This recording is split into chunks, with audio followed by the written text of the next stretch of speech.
Bonjour à toutes et à tous. Bienvenue sur ce dernier webinaire de la deuxième journée d'Open Orientation.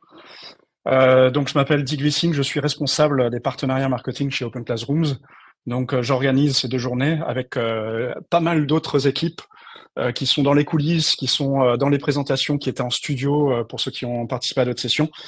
Et j'ai le plaisir d'avoir avec moi Iman et Tom, donc de l'équipe, qui sont dans l'équipe admission.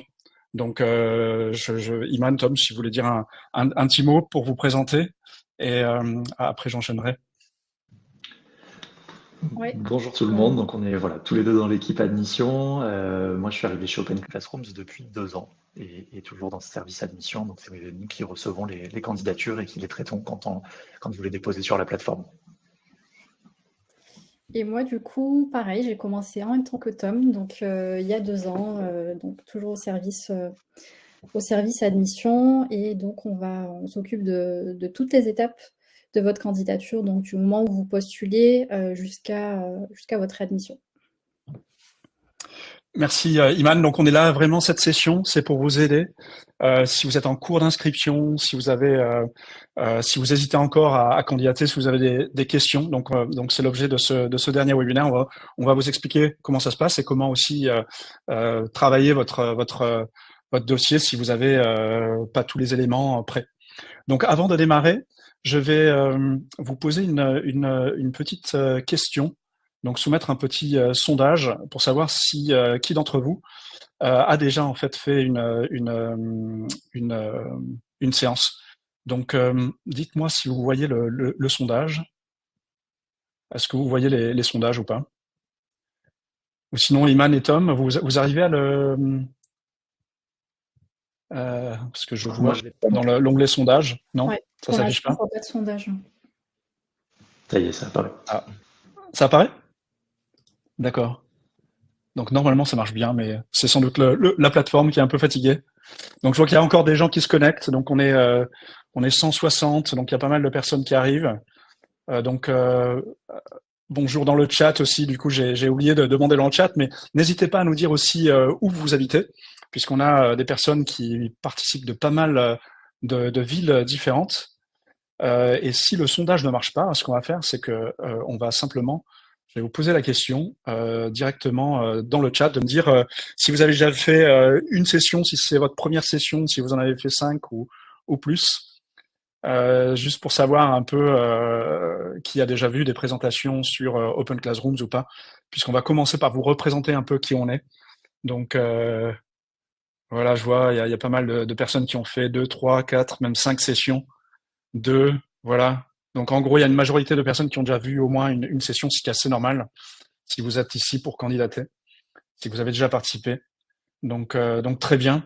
Je vais enchaîner tout de suite. Donc avec la présentation quand même d'Open Classrooms, n'hésitez pas à rebondir dessus, mais je vais aller assez vite pour garder un maximum de temps sur justement la candidature.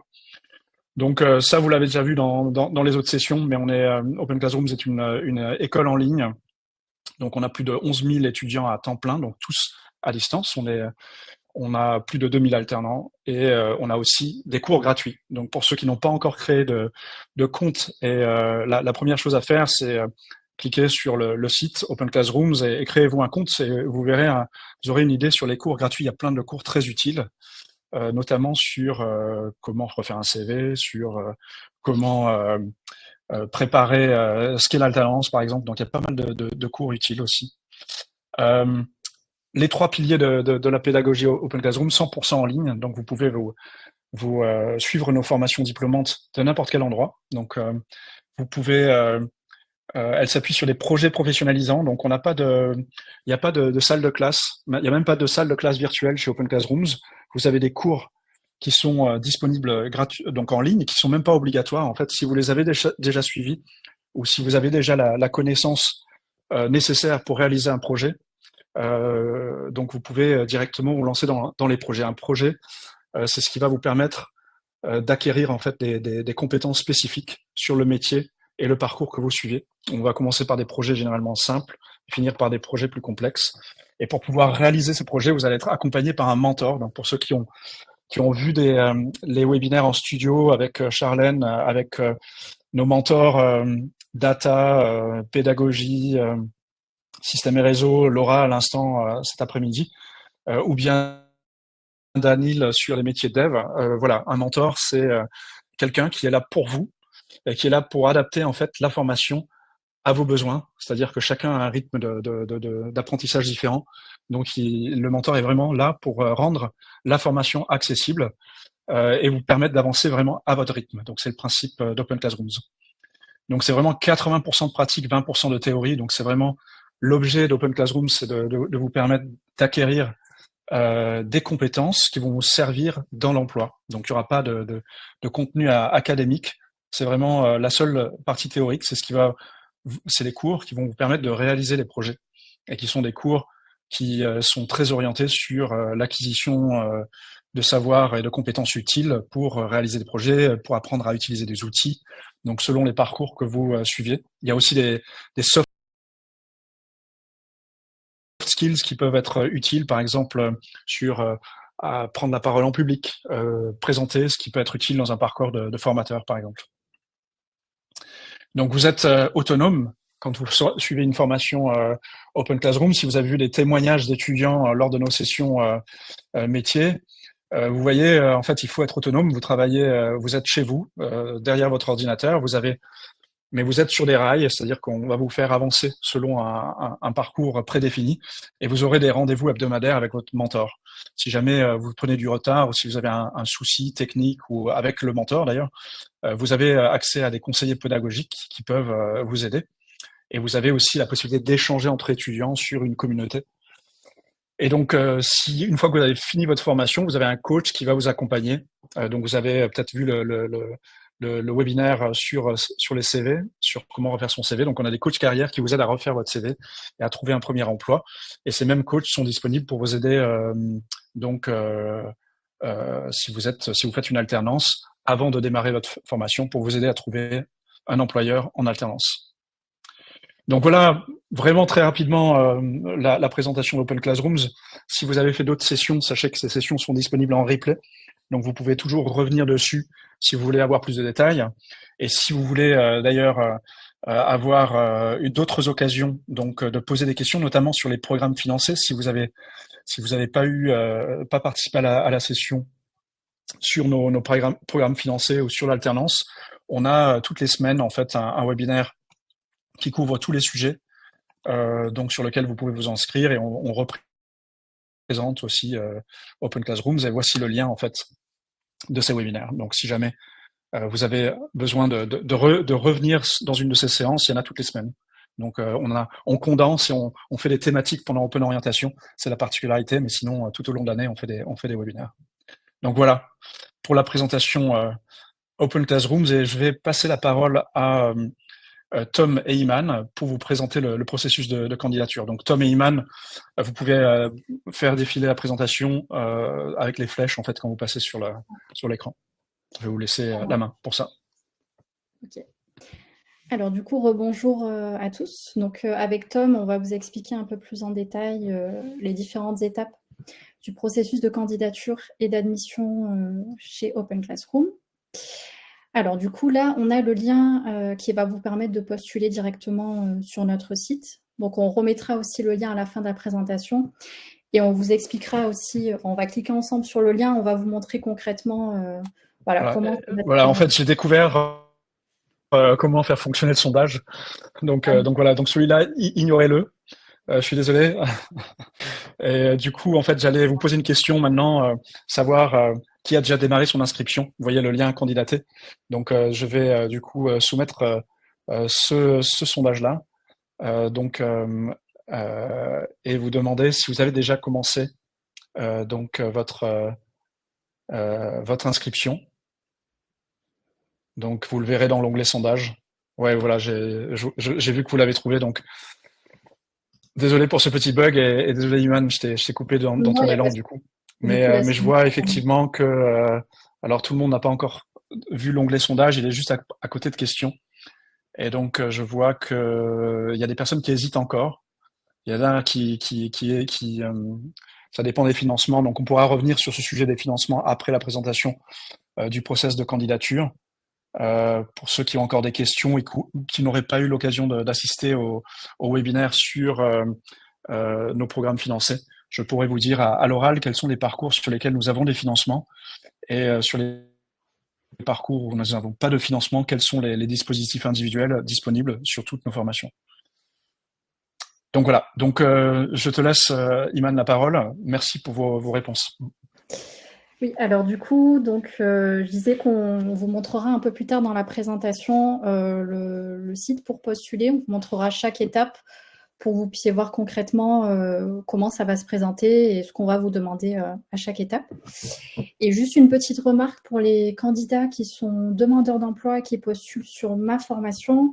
Donc, sachez que vous devez également postuler sur notre site pour qu'on puisse aussi recevoir votre dossier de notre côté. Alors, je ne sais pas si tu voulais ajouter quelque chose à ce sujet, Dick.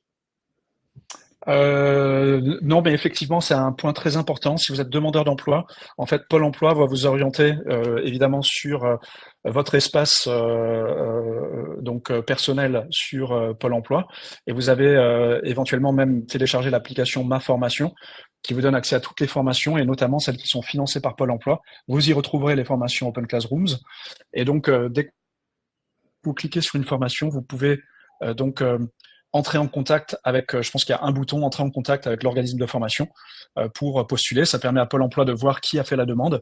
Mais par contre, il faut après arriver sur le site Open Classrooms et démarrer votre candidature. Et parfois, en fait, les personnes pensent avoir fait la demande quand ils ont cliqué sur entrer en contact avec l'organisme de formation, mais il faut bien aller jusqu'au bout, c'est-à-dire faire la candidature, parce que la candidature nous permet de savoir si vous avez les prérequis sur une formation.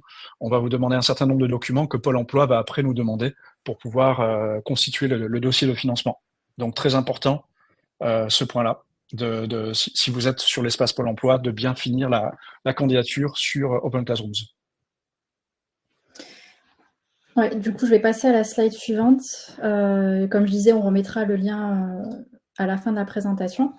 Alors du coup, la première étape dans le processus d'admission, donc ça va être justement de remplir ce formulaire où on va vous demander des informations classiques, nom, prénom, votre situation actuelle, donc si vous êtes demandeur d'emploi, si vous êtes retraité, si vous êtes étudiant, employé, entrepreneur, peu importe votre situation, parce que dans tous les cas, vous pouvez postuler. Mais nous, on a quand même besoin de cette information aussi pour pouvoir après vous orienter vers un financement qui est adapté à votre situation finalement. Donc, dans ce formulaire, on vous demandera aussi d'ajouter donc un CV ou un profil LinkedIn à jour, une lettre de motivation. Vous aurez aussi la possibilité soit de choisir une seule formation si vous ciblez une formation en particulier, s'il n'y a qu'une seule formation qui vous intéresse, ou alors si vous hésitez en plusieurs parcours où vous voulez maximiser vos chances d'admission, vous avez aussi la possibilité de sélectionner plusieurs formations. Pareil pour les financements, donc vous aurez la possibilité de sélectionner plusieurs modes de financement. Donc on rentrera en détail un peu plus tard dans la présentation où on va vous montrer, comme je disais, on va cliquer ensemble sur le lien et on va vous montrer concrètement comment ça va se présenter. Donc nous ensuite, on reçoit votre dossier assez rapidement et donc on vous fait un retour sous 48 heures. Donc sachant que si il manque un élément dans votre dossier, donc on vous enverra un mail donc à l'adresse que vous aurez renseignée sur votre candidature. Donc il faudra bien penser à consulter régulièrement votre boîte mail, puisque vous recevrez un mail à chaque étape de la candidature.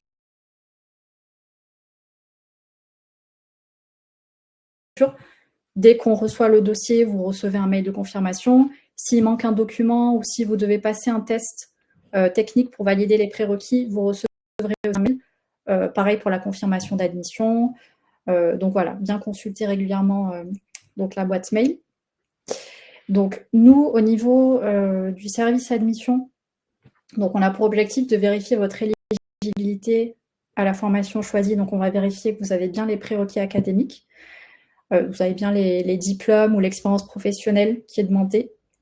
Sachant que si vous n'avez pas prérequis et qu'on a une autre formation qui est dans le même domaine et qui correspond mieux à votre profil, on pourra vous réorienter vers ce parcours. Donc, on va vérifier aussi, enfin, on va pas le vérifier, mais les prérequis de matériel seront indiqués en tout cas sur les pages de présentation des formations. Bon, après, pour toutes les formations, ça va être d'avoir un ordinateur avec une bonne connexion, d'avoir un micro, caméra pour pouvoir échanger avec le mentor, donc en visio une fois par semaine.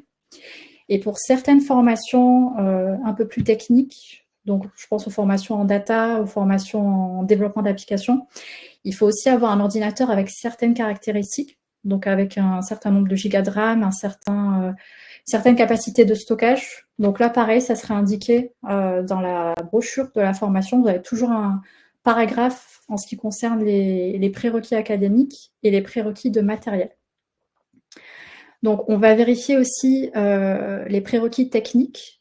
Donc, si nécessaire, on peut vous faire passer un petit test de positionnement pour vérifier vos compétences. Donc, c'est pas pour tous les parcours, mais je pense notamment au parcours de développement web qui est très demandé et donc pour lequel voilà, il y a un petit test de positionnement à effectuer. Et bon, pour les prérequis linguistiques, donc c'est un niveau B2 en français, donc pour toutes les formations.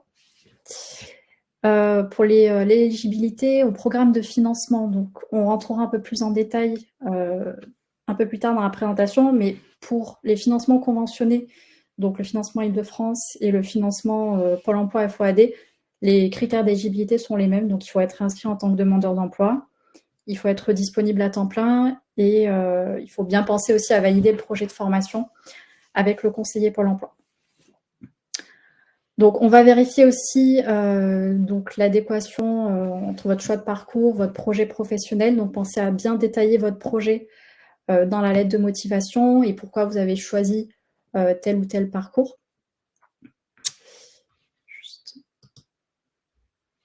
Donc, on va vous donner quelques petits conseils pour bien préparer votre dossier de candidature.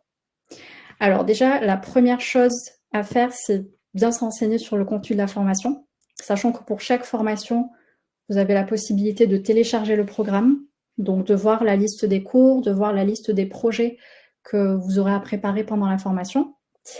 Et vous avez aussi la possibilité de démarrer des cours. Si vous voulez commencer un cours gratuitement, pour voir un petit peu comment ça se présente, pour avoir un aperçu de la formation, pour voir voilà, le format et mieux vous projeter sur la formation.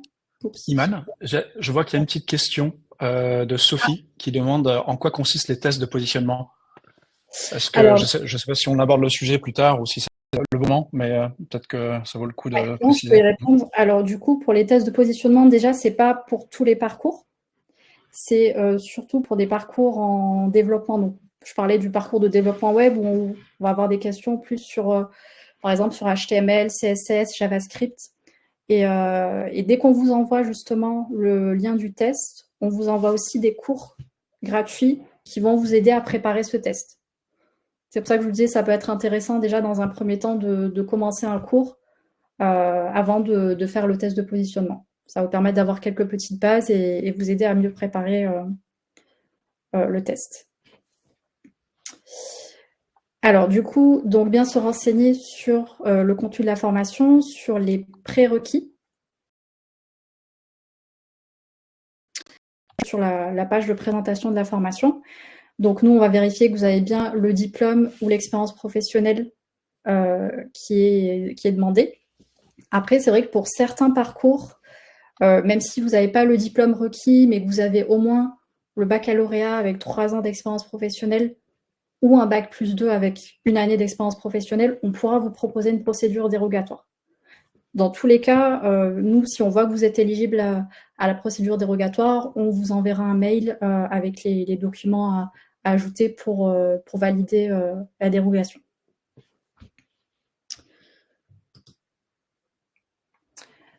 Donc ensuite, donc la première étape, donc on va bien se renseigner sur le contenu de la formation, sur les conditions d'admission, préparer un CV, lettre de motivation, donc voilà, pour toute candidature, où il faudra bien mettre en avant donc vos compétences, les missions que vous avez fait au cours de vos expériences. Donc je vais rentrer un peu plus en détail après sur ce qu'on attend du CV. Et pour la lettre de motivation, donc comme je le disais, voilà, expliquer qu'est-ce que vous attendez de la formation, quelles sont les compétences que vous voulez acquérir, comment vous vous projetez après la formation, vos aspirations professionnelles à court terme, long terme, etc. Donc pour la partie CV, donc comme je le disais, le parcours professionnel, donc n'hésitez pas à détailler les missions que vous avez effectuées qui sont en lien avec les formations que vous avez choisies.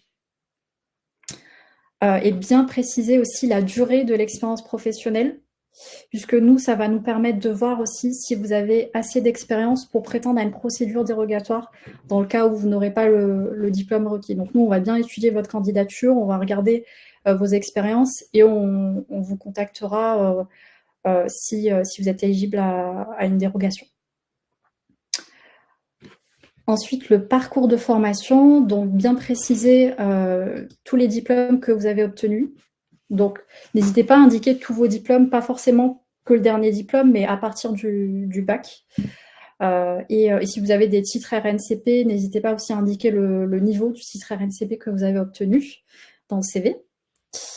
Et donc les compétences, que ce soit des compétences que vous avez pu acquérir à travers une expérience professionnelle ou des compétences que vous avez pu avoir de façon autodidacte, si vous avez fait de l'auto-formation, si vous avez des bases, par exemple, en programmation, que vous avez déjà créé des sites internet, par exemple. Voilà, n'hésitez pas aussi à l'indiquer dans votre CV. Ça sera un plus, surtout pour les formations en développement.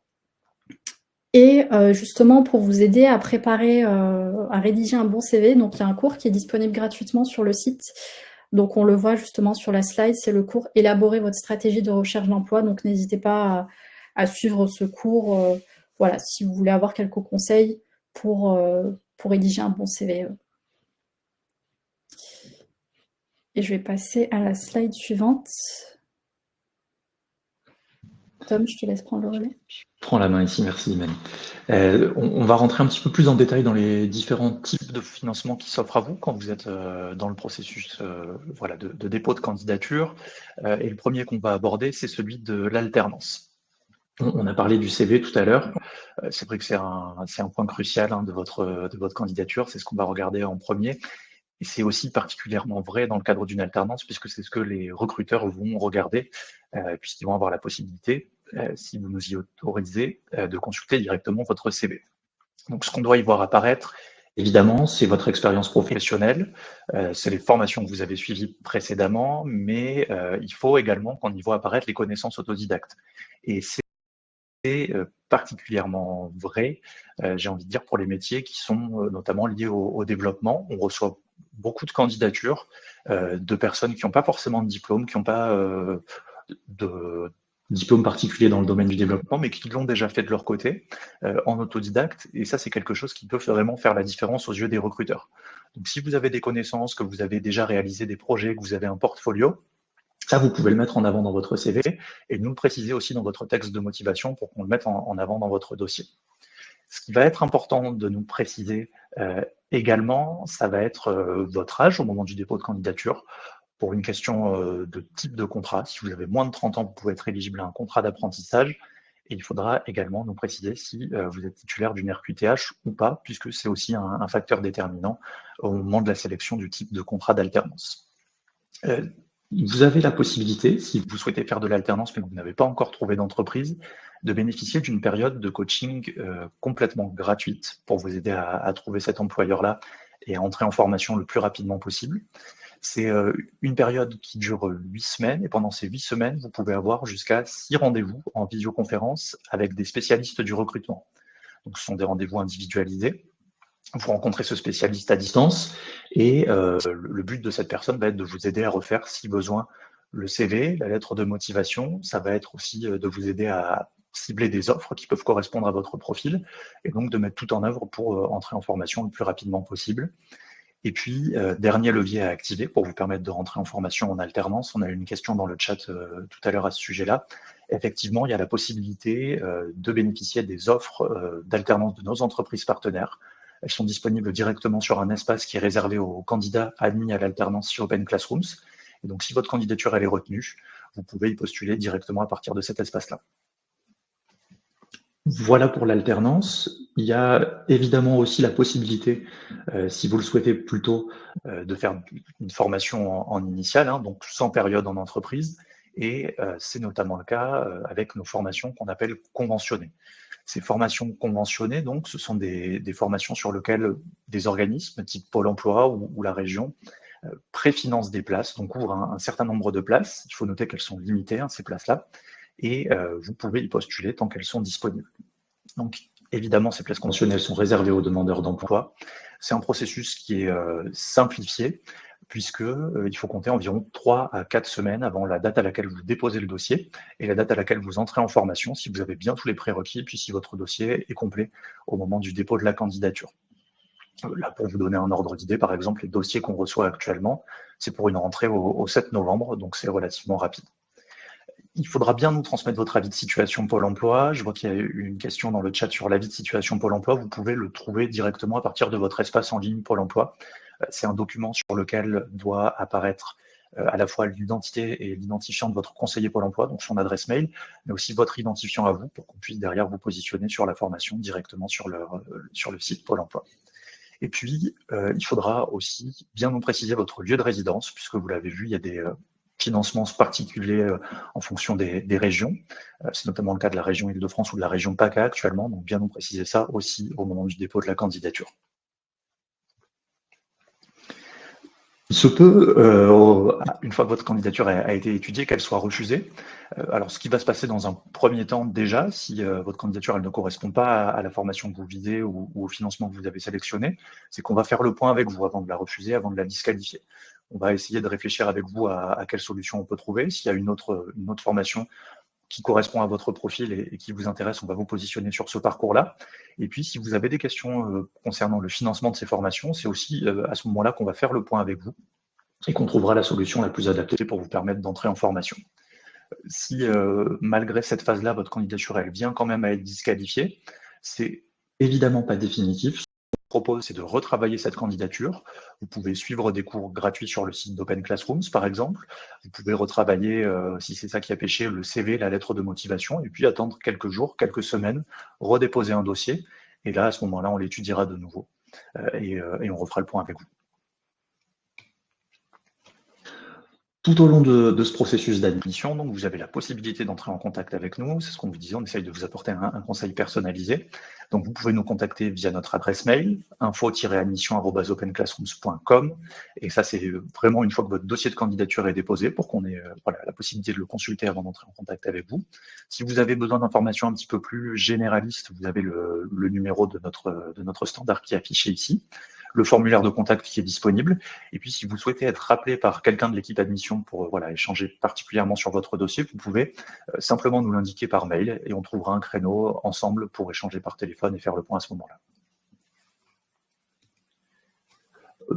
On a fait le point sur ce processus d'admission. Ce que je vous propose maintenant, c'est on en a bien parlé, qu'on le fasse ensemble, qu'on en fasse une démonstration directement à partir du site d'Open Classroom.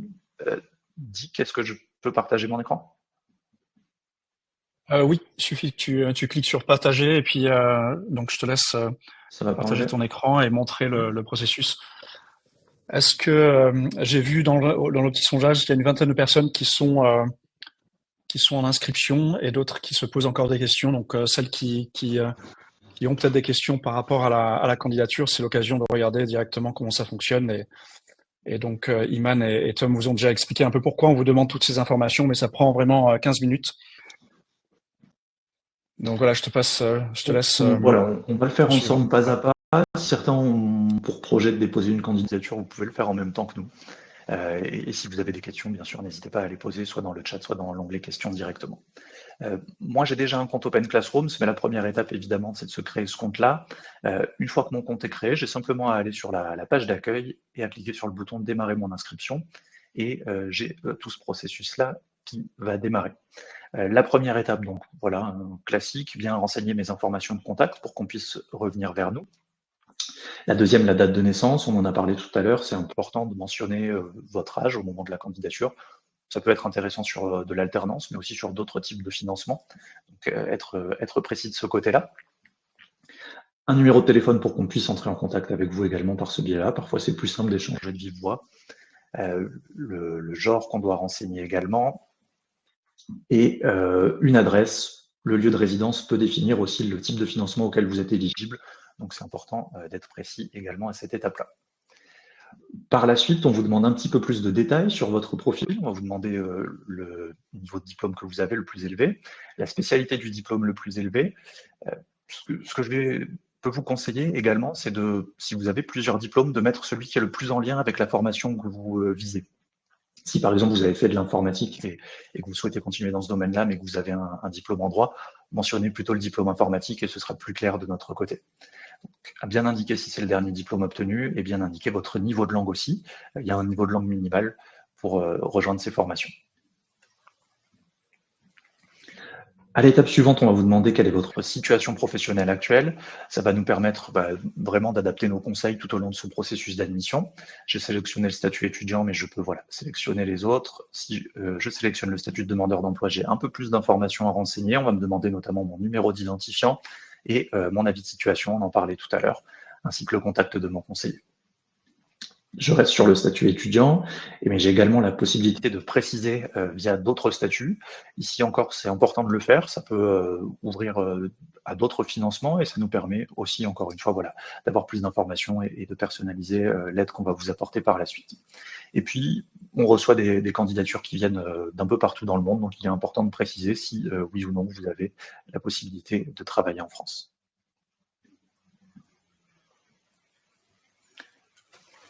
Arrivé à cette étape, donc on en a parlé, c'est le CV à jour. Ce qu'on vous propose de faire également, sinon, c'est d'ajouter un profil LinkedIn qui est à jour. Les deux sont valables, on ne va pas faire de différence là-dessus. En revanche, il faut bien que ce soit à jour, aussi bien au niveau des expériences que des compétences et que des formations suivies. Et puis, on va vous demander également de nous indiquer la date à laquelle vous souhaitez démarrer le parcours.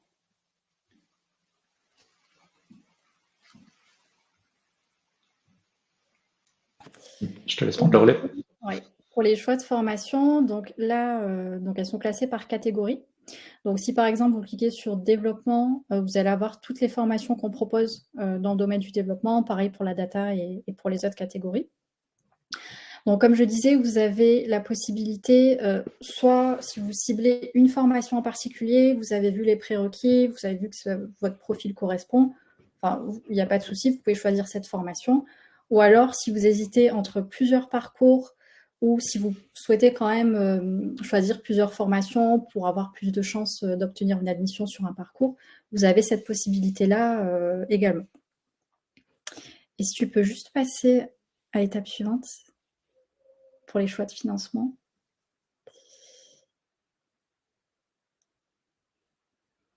Donc, pour les financements, donc pareil, vous pouvez choisir plusieurs financements. Alors, juste bien faire attention parce que par défaut, vous avez tous les choix de financement qui sont déjà cochés. Donc, s'il y a un financement qui ne vous intéresse pas, si par exemple, vous n'êtes pas du tout intéressé par l'alternance, donc il faudra bien penser à décocher l'alternance. Et si au contraire, vous voulez suivre uniquement une formation en alternance, vous n'êtes pas intéressé par le reste, donc dans ce cas-là, il faudra décocher tous les autres modes de financement et laisser uniquement l'alternance. Sachant que pour l'alternance, si vous avez déjà trouvé une entreprise, vous pourrez l'indiquer. Donc, au moment de... si tu peux montrer la partie alternance. Vous pourrez indiquer si vous avez trouvé une entreprise ou si vous souhaitez un accompagnement personnalisé dans vos démarches de recherche d'entreprise. Donc, vous répondez oui, et puis ensuite, on pourra vous positionner sur le coaching directement. Donc, le financement Pôle emploi, CPF, si vous savez, par exemple, vous n'avez pas du tout de CPF, vous pouvez décocher CPF, ou si vous n'êtes pas demandeur d'emploi. Voilà, juste bien garder en tête que par défaut, vous avez tous les choix qui sont déjà cochés. Étape suivante.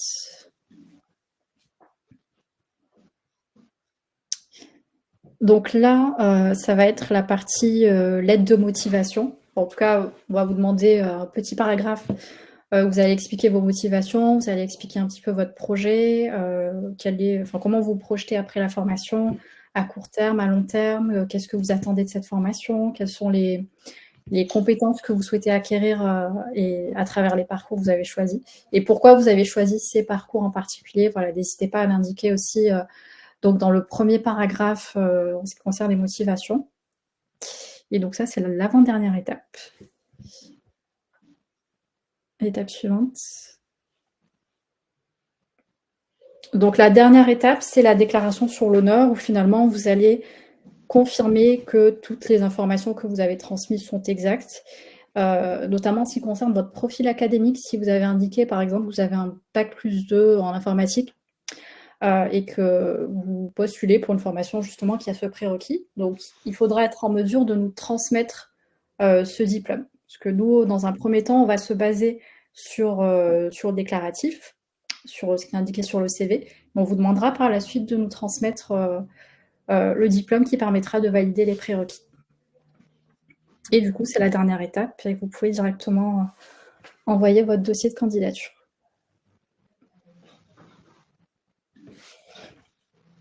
Voilà pour ce processus qui est voilà, super, ça a marché. Ouais, super. Merci Iman, merci Tom. Je pense que ça a permis de clarifier. Je précise aussi que, en fait, quand vous faites un dossier de candidature, si tous les éléments d'information sont renseignés, en fait, vous n'allez pas nécessairement passer un entretien avec l'équipe admission. On va vérifier vos prérequis, s'ils sont conformes, on va vous positionner sur le parcours sélectionné. C'est uniquement s'il manque des informations par rapport au parcours demandé, on va vous demander un complément d'information, tout va se faire par mail. Donc si jamais vous avez besoin d'un conseil, c'est dans le petit texte de motivation qu'il faut préciser que vous voulez parler à un conseiller de l'équipe admission. Donc voilà pour le premier point. L'autre point que je voulais préciser, j'ai vu qu'il y avait pas mal de questions donc dans le chat sur l'alternance et l'accompagnement. Vous avez vu dans la partie quand vous cochez alternance, donc comme le montrait Iman, en fait vous avez la possibilité donc de cocher, de dire je veux bénéficier d'un coaching. Quand vous cochez je veux bénéficier du coaching, une fois que vous êtes admis sur le parcours que vous avez choisi, vous allez être mis sur un parcours de coaching, c'est-à-dire que pendant 6 semaines, vous allez avoir un coach qui va vous aider à refaire votre CV et vous aider à trouver une première entreprise. Donc une fois que vous êtes admis, après, pour trouver une alternance, vous allez passer des entretiens, c'est comme des entretiens d'embauche.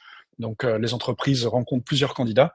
Donc vous allez, une fois admis, une fois que vous avez fait votre coaching, vous aurez accès donc à des webinaires hebdomadaires animés par l'équipe qui a présenté à 14 heures, donc l'équipe matching, qui vont présenter en fait les offres de nos entreprises, mettre en avant par exemple les grands partenaires tels que BNP ou le ministère des Armées qui ont leur propre site avec leurs propres offres.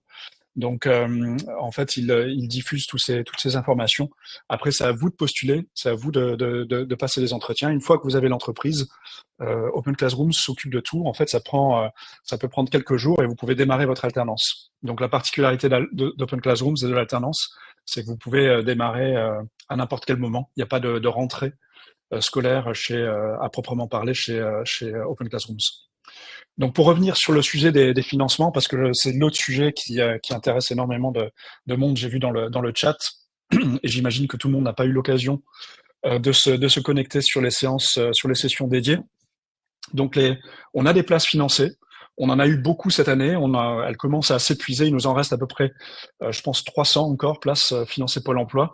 Nous avons plus de places région Île-de-France. On espère en avoir normalement à nouveau en début d'année prochaine. Donc à la fois Pôle emploi et région Île-de-France, mais ce sont les dernières places qui nous restent. Donc on en a eu énormément cette année. Donc pour ceux qui souhaitent avoir cette place ou qui souhaitent, on a une liste d'attente. Certains sont peut-être en liste d'attente. Donc on en a parlé, je pense, du processus sur la liste d'attente. Donc, vous serez contacté si vous souhaitez rester en liste d'attente. Si vous voulez pas rester en liste d'attente et pas attendre jusqu'au début d'année prochaine, vous pouvez contacter l'équipe admission et dire je veux plutôt rentrer dans le financement alternance ou CPF. Et dans ce cas, on va vous repositionner sur ces autres modes de financement. Donc, par défaut, vous allez rester en alternance jusqu'à ce que vous demandiez de changer. Donc voilà. Donc il y a les places financées. Sur un certain nombre de parcours, je vais revenir dessus. Et ensuite, tous nos parcours diplômants, les 40, sont éligibles au compte formation, donc financement individuel, et à l'alternance. Et donc l'alternance, c'est vraiment la bonne solution, puisque ça veut dire que la formation est gratuite pour vous, et surtout, encore plus important que le coût de la formation, c'est que vous allez acquérir une expérience en fait professionnelle dans le métier en même temps. Donc c'est pour ça que l'alternance, c'est vraiment le sujet à considérer si vous n'avez pas d'expérience déjà dans le domaine. Donc sur les financements Pôle Emploi, donc on a une dizaine de parcours qui sont éligibles et il nous reste des places aujourd'hui sur 3 parcours, 2 qui sont diplômants, qui sont développeurs WordPress. Donc il nous reste une 60aine de places, je pense, Iman et Tom. Donc dépêchez-vous si vous voulez si vous êtes demandeur d'emploi, que vous avez un projet pour devenir développeur. Donc c'est le dernier programme qui nous reste. C'est un programme qui permet donc de découvrir, d'apprendre à coder sur les langages JavaScript et avec un CMS, un Content Management System qui s'appelle WordPress, qui est en fait la boîte à outils qui permet de créer des sites de A à Z, très répandu pour créer des sites pour des artisans, des petits commerces, qui est utilisé par des petites agences web et aussi par pas mal de freelance. Donc si vous avez un projet de freelance, c'est une formation qui est pas mal et qui permet ensuite d'avancer. Pas mal de nos étudiants le font. Ils commencent par une formation, et notamment dev web, commencent par première formation financée et ensuite enchaînent par une alternance dans ce métier à un niveau supérieur, donc par exemple développeur d'application. Donc voilà pour développeur WordPress dans le domaine du développement. Ensuite, il nous reste dans le domaine des systèmes de l'information une centaine de places. Technicien informatique, qui est aussi un parcours sans prérequis qui permet de démarrer dans le métier de l'infrastructure et après d'évoluer vers administrateur de système ou vers la cybersécurité. Donc ce sont les 2 derniers parcours sur lesquels il nous reste beaucoup de place. Sur le reste, en fait, on gère des listes d'attente, donc je ne vais pas vous pousser à postuler si vous êtes pressé. Si vous êtes en liste d'attente, on va traiter les personnes qui ont déjà fait des candidatures en fonction des désistements ou en fonction des nouvelles places. Donc, mais les nouvelles places ne seront pas là avant début 2024, donc premier trimestre ou deuxième trimestre. Donc, en attendant, si vous souhaitez avancer vite sur une formation, on a l'alternance qui vous permet d'avoir un financement intégral, donc sur l'ensemble des formations, et le CPF. Donc sur l'alternance, on en a parlé, il y avait une session dédiée. Si vous n'avez pas eu l'occasion de participer, j'ai partagé dans le chat les liens vers nos webinaires hebdomadaires et vers le webinaire, c'est un webinaire mensuel sur l'alternance, mais il y a aussi un webinaire enregistré à la demande. Donc inscrivez-vous et vous pouvez revoir toutes les informations sur les modalités de l'alternance. Donc c'est un très bon dispositif, on a plus de 2000 alternants en formation actuellement, et c'est celui qui a le plus haut taux de complétion, c'est-à-dire de personnes qui vont jusqu'au bout de la formation, et surtout le taux de placement dans l'emploi dans le métier visé le plus élevé. Donc il n'y a pas de secret, en fait la combinaison formation, expérience professionnelle est celle qui permet de vraiment transformer une reconversion si vous souhaitez démarrer dans un de ces métiers et que vous n'avez pas d'expérience préalable. Donc voilà, et il reste l'option bien sûr du CPF et du financement individuel. Il y a aussi toujours la possibilité de demander un financement spécifique à Pôle emploi sur la base d'un projet professionnel. Il y a aussi la possibilité, si vous avez par exemple une promesse d'embauche, de faire financer une autre formation en POI. Donc on en a parlé aussi dans le cadre du programme PACA. Donc voilà tous nos filières et nos parcours disponibles. Si vous avez participé à des sessions, vous avez peut-être déjà eu des informations sur certains de ces parcours. Sinon, je vous invite à aller sur le site Open Classrooms, de naviguer donc formation diplômante, et vous verrez chaque parcours a une fiche qui détaille les projets, les métiers, les niveaux de salaire, les progressions de carrière et les prérequis. Donc je vous invite à regarder chacun de ces parcours. Donc selon vos projets respectifs. Donc voilà, en grande ligne, voilà l'objet de cette formation. J'espère que ça a été utile. Je sais que certaines personnes s'attendaient peut-être à avoir un atelier sur la candidature. Donc on a eu un atelier sur le CV et sur LinkedIn. Cet atelier était vraiment pour vous aider à faire votre candidature Open Classrooms et pour répondre à vos questions, puisque en fait pour le reste tout se passe principalement en ligne chez nous. Donc c'est l'occasion d'échanger avec nos équipes. Donc je propose qu'on prenne les questions. Il y en a pas mal qui ont déjà été répondues au fil de l'eau, mais peut-être Iman, Tom, si vous voyez les questions qui n'ont pas été répondues ou qu'on n'a pas traitées je vous laisse donc rebondir sur les questions qui ont été posées dans l'onglet questions ou éventuellement dans le chat. Je reprends juste ce que je disais à Adeline dans le chat. Peut-être que ça peut intéresser un peu plus de monde qui posait des questions sur le niveau attendu pour intégrer le parcours de développeur WordPress. C'est une formation qui est ouverte à des gens qui n'ont fait très peu ou qui n'ont jamais fait de développement. La difficulté, elle est croissante tout au long de ce parcours. Donc c'est une bonne porte d'entrée vers les métiers du développement et on peut y postuler même sans avoir trop d'expérience dans ce domaine-là.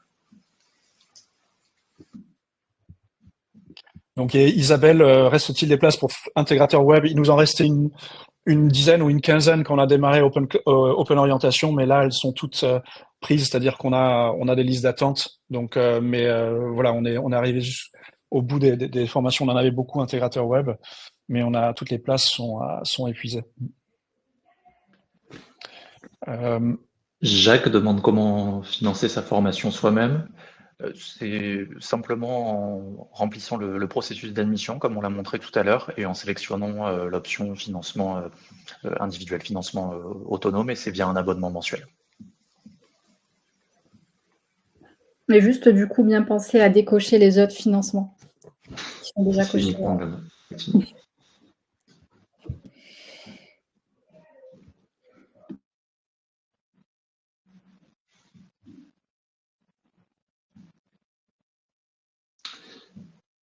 La formation intégrateur web est du même niveau que la formation développeur WordPress. Il y a des projets qui sont différents. En revanche, le niveau attendu est le même et c'est un titre RNCP de niveau 5 en fin de parcours.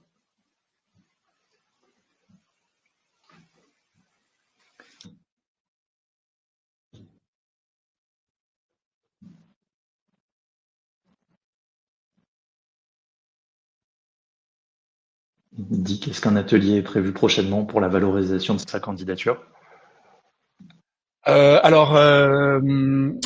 fait, pour les personnes qui étaient inscrites à l'atelier CV, en fait, valoriser candidature voulait dire sur comment candidater sur des offres, j'imagine. Donc, on avait un atelier CV LinkedIn qui était un peu notre façon d'aborder ce sujet.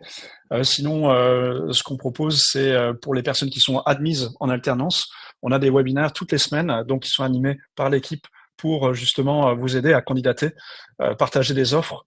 On a aussi pas mal de cours sur comment refaire son CV, comment préparer en fait sa candidature. Donc, je vous propose en fait, je vais vous partager dans le chat une rubrique de nos cours gratuits sur l'insertion, où vous avez pas mal de cours gratuits justement pour vous aider à valoriser votre candidature, refaire votre CV. Il y a pas mal de bonnes astuces. Donc, je vais vous partager ça dans le chat, les cours gratuits, dans la rubrique insertion en fait, quand vous filtrez sur le thème donc insertion professionnelle. Vous avez tous les cours qui vous aident à trouver un emploi. En fait, ça va de la stratégie de recherche d'emploi, et ce sont typiquement ces cours-là qui sont abordés quand vous faites le coaching avec votre coach qui vous accompagne. Vous allez travailler ces cours-là. Il va vous demander des livrables.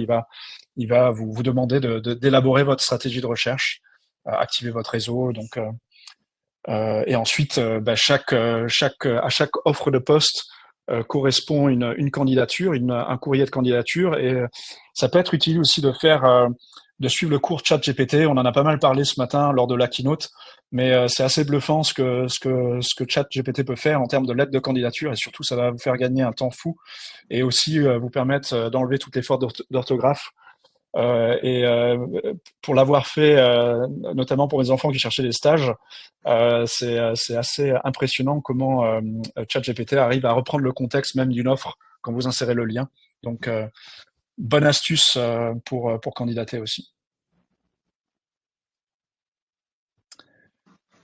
Alors, le lien vers l'alternance aussi, vous m'avez demandé, je vais vous le repartager. Donc, sachant que on a des sessions live une fois par mois, et dans la page d'inscription de la session live, il y a aussi un lien vers la session vers la session préenregistrée. Donc c'était quelqu'un m'avait reposé la question dans l'onglet questions. Donc je l'ai partagé dans le chat. Est-ce qu'il y a d'autres questions? Je rebalaye. Je pense qu'on arrive, on est même un petit peu au-delà du temps qu'on avait prévu pour cette session. Donc merci en tout cas d'avoir participé. Elle est disponible en replay comme toutes les sessions auxquelles vous avez participé. Donc il suffit de cliquer sur un des mails que vous avez reçus, votre mail d'inscription à la session, ou bien le mail qui vous remercie d'avoir participé à cette session. Si vous n'avez pas participé, il y a un mail que vous avez reçu avec un lien qui vous permet de revoir le replay. Donc, vous pourrez revoir toutes les sessions, vous pouvez les voir en accéléré, vous pouvez directement avancer à la partie qui vous intéresse. Donc, merci. Bonne chance dans votre recherche, dans vos candidatures. Et puis, surtout, si vous souhaitez avoir plus d'informations, si vous êtes en train de candidater, vous avez toujours la possibilité de demander un rendez-vous donc avec l'équipe admission dans la partie candidature ou ensuite par email. Vous aurez reçu des emails et vous pouvez toujours répondre sur ces mails. Et ce sera donc Iman, Tom ou d'autres membres de l'équipe qui vont vous répondre et qui seront là pour vous aider. Donc, merci beaucoup, Iman. Merci, Tom. Bonne fin de journée à tous. Bonne fin de journée. Au revoir. Au revoir. Bonne fin de journée.